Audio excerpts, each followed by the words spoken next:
Hello and welcome everybody. स्वागत छ तपाईलाई यो CSS को इन डेप्थ कोर्स एउटै मात्र कोर्स जसले तपाईलाई सिकाउँछ CSS राम्ररी पेड कोर्स जसरी। अब हामी आज nth-child को बारेमा कुरा गर्दै छौं भन्नाले pseudo selectors को बारेमा कुरा गर्दै छौं। अब हामी के गर्छौं भन्दाखेरि यो टाइटलमा चाहिँ हामीले pseudo selectors को बारेमा कुरा गरेको हुनाको कारणले pseudo selectors है। अब हामीले यता के गर्छौं भन्दाखेरि UL राखिदिन्छौं। हामीलाई अनअर्डर्ड लिस्ट बनाउन आउँछ अनि हामीलाई LI बनाउन आउँछ। अब मैले यो किन गरेको त्यो पनि म भन्छु। अब फर्स्ट आइटम भयो। अब हामीले यसरी नै हामीले सेकेन्ड थर्ड बनाउन सक्छौं। अब मैले फिफ्थ वटा आइटम बनाए। अब हामी लाइभ सर्भरमा ओपन गरेर हेरौं, राइट क्लिक गरेर ओपन विथ लाइभ सर्भर अनि यतापछि हाम्रो फर्स्ट सेकेन्ड थर्ड फोर्थ र फिफ्थ आइटम आयो। अब मैले यो जुम गरेर तपाईलाई जुनै पनि डिभाइसमा हेर्नु हुँदैछ सजिलो होस् हेर्न भनेर मैले ठुलो बनाइदिएको जुम गरेर, नभए चाहिँ यो यस्तो हुन्छ। अब हामी के गर्छौं यो फर्स्टलाई चाहिँ CSS ले सिलेक्ट गर्छौं। यसको लागि हामीले लेख्नु पर्ने हुन्छ स्टाइल ट्याग अनि अब हामीले के गर्नुपर्छ भन्दाखेरि यो LI लाई चाहिँ सिलेक्ट गर्नुपर्छ। यो LI ट्यागलाई हामीले सिलेक्ट गरौँ। अब कुन चाहिँ निश्चित LI ट्यागलाई चाहिँ सिलेक्ट गर्ने भन्दाखेरि फर्स्ट चाइल्ड। यदि गरेपछि चाहिँ हाम्रो फर्स्ट चाइल्ड सिलेक्ट हुन्छ, जुन भनेको यो हो। यसको सिलेक्ट गर्ने तरिका यही हो र हामीले यसलाई चाहिँ कलर दिन्छौं रेड। सेभ गर्दियौं। अब हाम्रो यो ब्राउजरमा हेरौं फर्स्ट भनेर आइरहेछ। अब हामी चाहिँ लास्ट एलिमेन्ट सिलेक्ट गरौँ। एकदमै सजिलो छ। हामीले फर्स्ट को ठाउँमा लास्ट हाल्यो भने लास्ट को एलिमेन्ट सिलेक्ट भएर कलर लाग्छ। अब हामीले सेकेन्ड एलिमेन्ट चाहिँ जुन यो रहेको छ सिलेक्ट गर्नुपर्ने थियो। कसरी सिलेक्ट गर्ने? यता के सेकेन्ड भन्दा हुन्छ त सेकेन्ड लेखे। अब भिजुअल स्टुडियो कोडमा यो ओरेन्ज कलरमा नआएर यो भनेको चाहिँ कस्तो कलरमा आयो? ब्लू कलरमा। अब भनेपछि यता केही न केही त गडबड छ भनेर हामीलाई थाहा छ। रै पनि सेभ गरौँ। यता हेरौँ केहीमा पनि केही लागेको छैन, कुनै कलर लागेको छैन। अब यसको लागि चाहिँ के गर्नु त? हामीसँग nth-child भन्ने केही कुरा छ। यो भने चाहिँ हाम्रो pseudo selector र pseudo selectorलाई कसरी चिन्ने? हाम्रो यो कलमले हामी ट्यागको नाम लेख्छौं अनि कलम दिन्छौं अनि nth-child भनेको यो pseudo selector भयो। अब हामीले के गर्छौं सेकेन्ड आइटमलाई हामीले सिलेक्ट गर्नुपर्ने हैन, त्यही भएर 2 लेख्छौं। सेकेन्ड आइटम सिलेक्ट हुन्छ। हेरौं त यी सेकेन्ड आइटम भनेर दिइरहेछ। अब यसरी नै हामीले थर्ड फोर्थ फिफ्थ हामीले सिलेक्ट गर्न सक्छौं। Third fourth fifth. तर हामीले यदि फर्स्ट र लास्ट सिलेक्ट गर्नुपर्ने भने चाहिँ फर्स्ट नभए लास्ट सिलेक्ट गर्नुपर्ने भने चाहिँ हामीले फर्स्ट चाइल्ड नभए लास्ट चाइल्ड हामीले गर्छौं। जसको तरिकाले के हुन्छ भन्दाखेरि हामीले अब कुन चाहिँ लास्ट हो हामीले नम्बर फाइन्ड गरेर राख्नु पर्दैन कुन चाहिँ लास्ट हो भनेर। उले आफै लास्ट आइटम हेर्छ अनि कलर लगाइदिन्छ। त्यो चाहिँ छ हाम्रो फर्स्ट चाइल्ड र लास्ट चाइल्ड को बेनिफिट। अब चाहिँ मैले के गरेर छु भन्दाखेरि दुईटा चीज मैले बदलाव गरेर छु। एउटा भनेको तपाईलाई पछि हेर्नको लागि मैले यो फर्स्ट चाइल्ड र लास्ट चाइल्डलाई चाहिँ यता राखिदिएर छु हैन। अनि अर्को कुरा के गरेर छु भन्दाखेरि यता मैले अझै आइटमहरु बढाइदिएर छु 9th आइटम सम्म। अब यो चाहिँ मैले किन गरेको भन्दाखेरि फर्स्ट चाइल्डमा त हामीले स्टिल ब्लू राख्यो अनि लास्ट चाइल्डमा ओरेन्ज भनेर राख्यो कलर। अब लास्टमा के आयो? यो चाइल्ड 5 आयो। यो चाहिँ किन मैले गरेको? यो आइटमहरु चाहिँ मैले किन बढाएको यता भन्दाखेरि अब यो फिफ्थ आइटम भनेको लास्ट आइटम थियो अनि अब लास्ट आइटम भन्दाखेरि पनि अब यही सिलेक्ट फिफ्थ आइटम सिलेक्ट हुने भयो अनि यो nth-child 5 भन्दा पनि यही इलिमेन्ट सेलेक्ट हुने भयो त्यही भएर मैले अलिकति धेरै आइटम बढाएको ओके अब हामी लाइभ सर्भरमा हामी ओपन गरौँ एकचोटिको लागि कस्तो देखिँदो रहेछ अनि त्यसपछि हाम्रो 5th आइटम भनेको यो भइरहेछ अनि यो भनेको चाहिँ येल्लोमा परिणत भइरहेछ अब हामी अर्को कुरा चाहिँ के गरौँ भन्दाखेरि प्रत्येक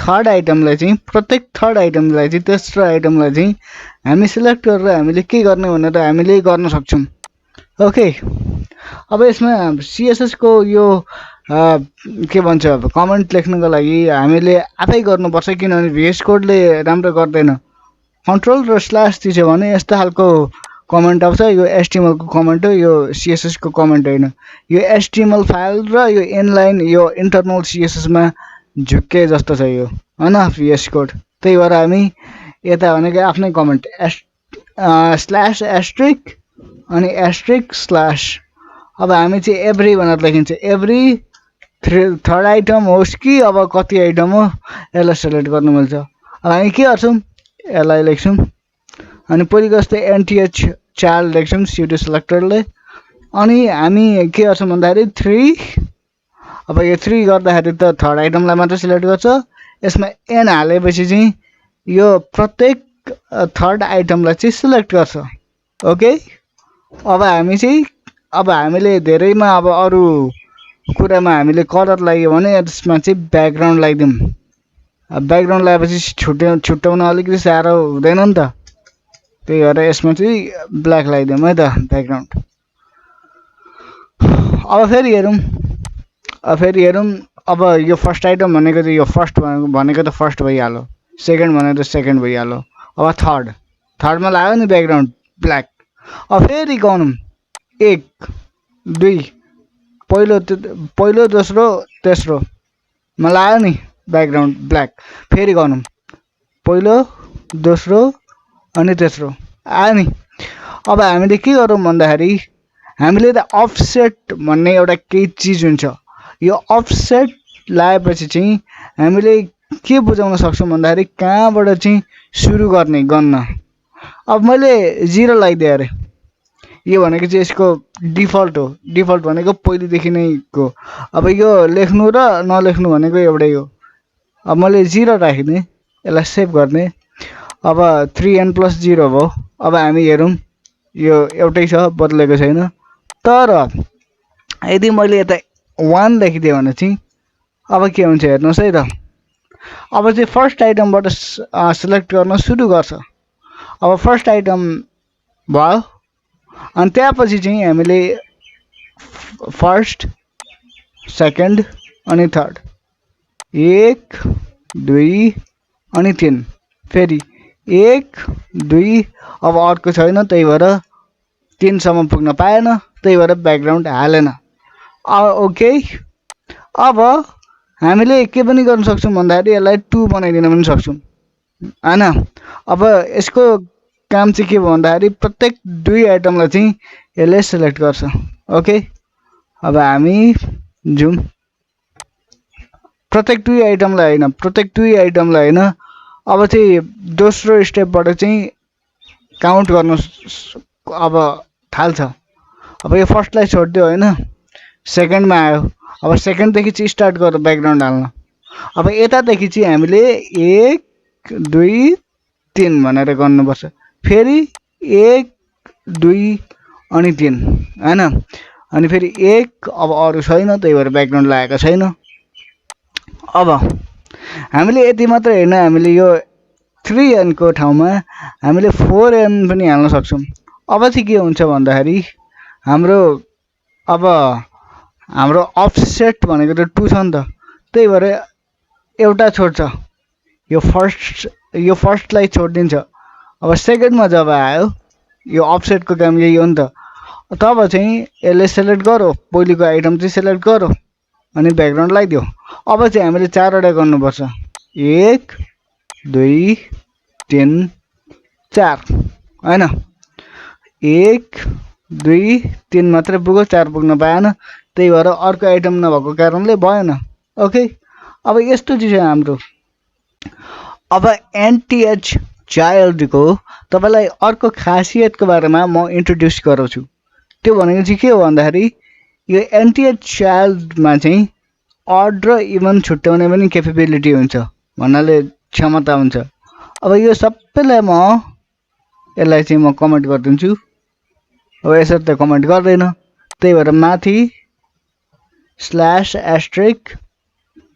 अनि तल हुँदैन रहेछ क्या यसरी पनि है, त्यही भएर म तल लेख्छु है त।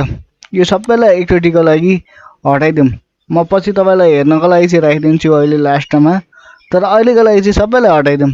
ओके, त्यही भएर हामी सेलेक्ट गरौँ यो सबैलाई। कमेन्ट पनि कस्तो सेलेक्ट नभएको हो, यताबाट तलबाट यता सेलेक्ट गर्ने यता ल्याउने। ल डिलिट गर्दैन। अब हामी सेभ गरौँ।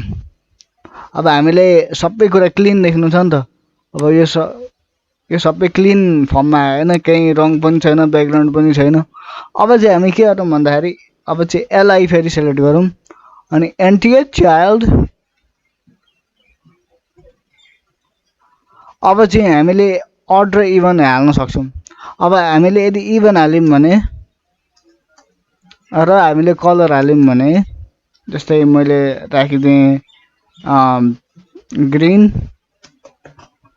अब यसो गरेपछि चाहिँ के हुन्छ भन्दाखेरि इभन नम्बर भनेको के हो, नभए ब्याकग्राउन्ड राखिदिउँ अलिक राम्रो देखिनको लागि।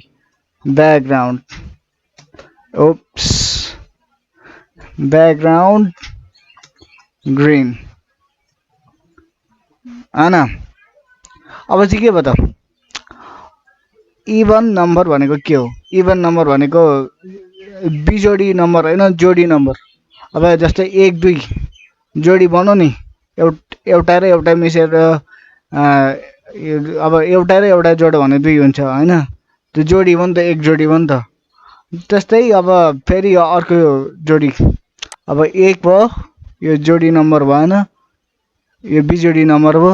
अब यो चाहिँ 2 भनेको चाहिँ जोडी नम्बर हो, त्यही भएर यसमा चाहिँ ग्रीन कलर आयो। अब फेरि 3 भनेको त बिजोडी हो नि त, होइन।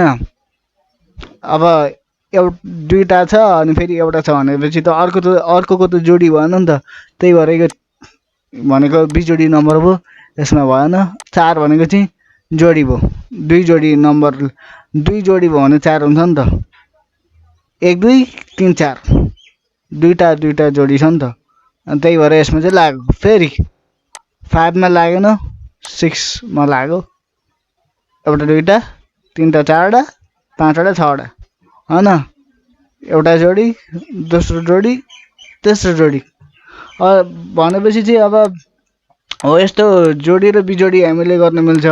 अब हामीले बिजोडी यो एलआईमा चाहिँ यो बिजोडी नम्बर भएको काउन्टमा चाहिँ हामीले के गर्नु त, गन्दै बिजोडी भएको चाहिँ एलआईमा चाहिँ के गर्नु त हामीले, एलआई अब एनटीएच चाइल्ड अनि त्यहाँपछि के गर्ने, अड। यो भनेको चाहिँ अड भनेको चाहिँ बिजोडी। अब ब्याकग्राउन्ड ओरेन्ज, यति गरेपछि के भयो, अब यो सबै बिजोडीमा लाग्यो। 1 भनेको नि बिजोडी हो, यो 3 भनेको नि बिजोडी हो, 5 भनेको नि बिजोडी हो, 7 भनेको नि बिजोडी हो, 9 भनेको नि बिजोडी हो, होइन। अब चाहिँ म तपाईँलाई यो कोडहरू सबै राखिदिन्छु, म पहिले डिलिट गरेको कोड पनि राखिदिन्छु। र अहिलेको ट्युटोरियलको लागि यति नै थियो गाइज। एडभान्स ट्युटोरियल सिएसएस को फलो गर्दै गर्नु होला। मैले टेक्निकल प्रब्लम भएर अपलोड गर्न सकेको छुइनँ भिडियो, अलिकति धेरै टाइम लागेको भनेको त्यहीले गर्दाखेरि हो, ल्यापटपमा टेक्निकल प्रब्लम आएर। त्यही भएर यो भिडियोलाई यदि मन पर्यो भने लाइक गर्न सक्नुहुन्छ, ताकि अरू सामु पनि गओस् यो भिडियो अनि मलाई अझै मोटिभेसन मिलोस् अर्को भिडियो बनाउनको लागि। Okay, thanks for watching.